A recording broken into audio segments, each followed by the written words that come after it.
Well, I am. I am live. I'm living today. Well, let me tell you, everybody. So, you know, I wrote this book, and, like I do some of this stuff, sometimes I just do it off the wall, spur of the moment.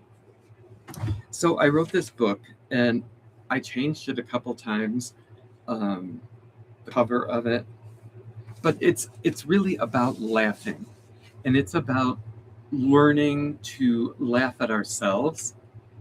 Um, if anybody wants to come on and tell me what makes them laugh, I want to hear what makes you laugh.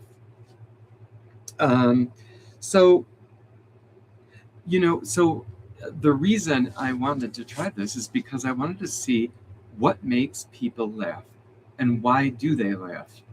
And some of the things that make us laugh are just dumbass things, but they help us. And some of them are like, it doesn't matter. You can laugh for no reason. And yeah, capture things as they happen. Okay. I don't know. Anybody's not on here yet. So laugh. Laugh. So the reason I'm doing this is because of going through cancer the past 7 years and, forgetting how to laugh. And I think anybody going through a hard time, even during the day, one day, um, creates us, it throws us back when we have an issue. And some of the things that I've learned is that, so here's a little joke for you. The Michelin Man, the doctor that didn't just check my prostate went on a dig. He says archaeological dig. I'm leaving out the word effing.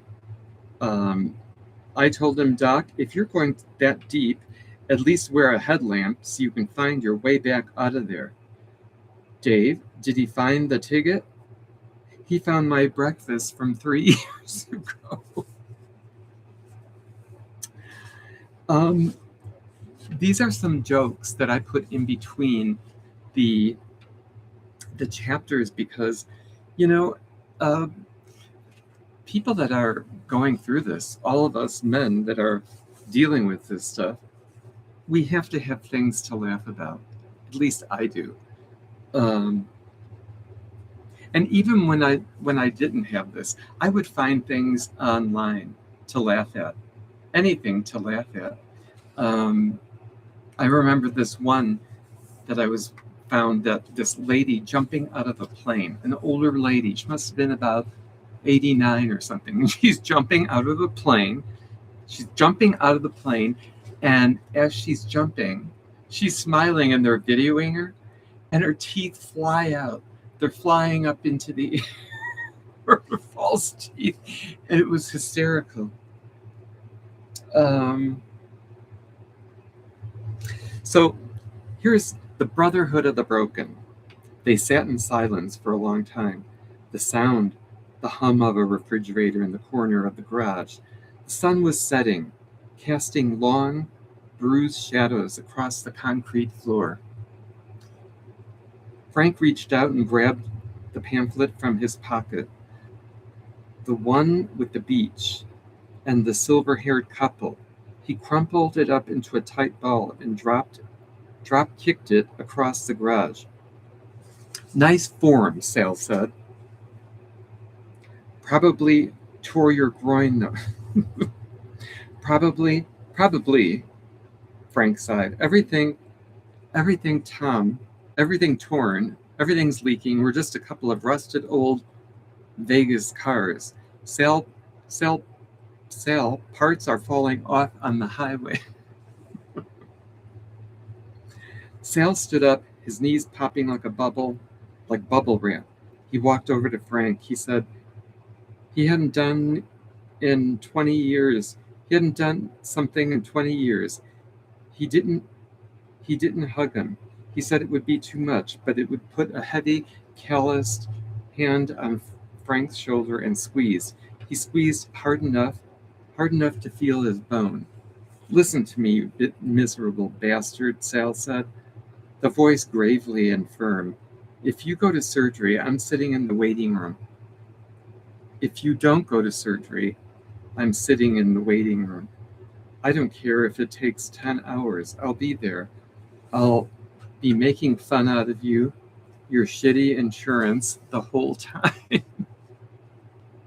Frank looked up at him with his eyes glassy and dim. If you start leaking, then you're buying the diapers, Sal said with a grim smile, breaking through the heavy-duty ones with the racing stripes. Frank let out a sigh. Like he's been holding since the biopsy. He stood there and clinked his plastic cup against Sal's bottle. To the journey, Frank said, his voice dripping with sarcasm. To the effing journey, Sal replied. They stood there in the garage, two middle-aged men, failing parts and uncertain futures, swearing at the darkness until it felt quiet, not quite so heavy anymore. So really, that's what it's about. It's about learning to face the future. Really, all of us are facing a future that's uncertain because we don't really know what's going to happen the next day. In this country, things flip on a dime here. So the best thing we can do for ourselves is flip our own script. Flip our script on doing something we love to do, making ourselves laugh, enjoying things, playing, finding ways to excite ourselves, go out for a walk, go take a train ride, go do something that you normally wouldn't do. It doesn't even have to be like that. You could even just write something about what happened today. What was your experience?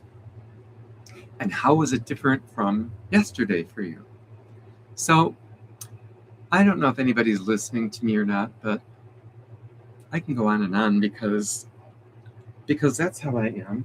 But what I will do before I sign off of here is give you a bell, because my life is about healing, and it's always been, whether it's for myself, with other people,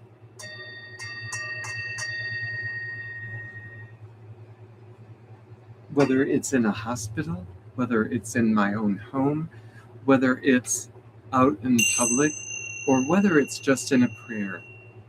I offer prayers to people who really need them. And on some level, we all need prayers, because a lot of us forget how to communicate. So you don't even have to communicate with people to know how to pray for somebody, and to pray for the energy around you, to pray for your energy to expand and multiply and find the goodness you want in your own life. Okay, well, that's enough of this. But anyway, thanks for anybody that's looked. I don't see anybody that's chatted, but let me see. I don't know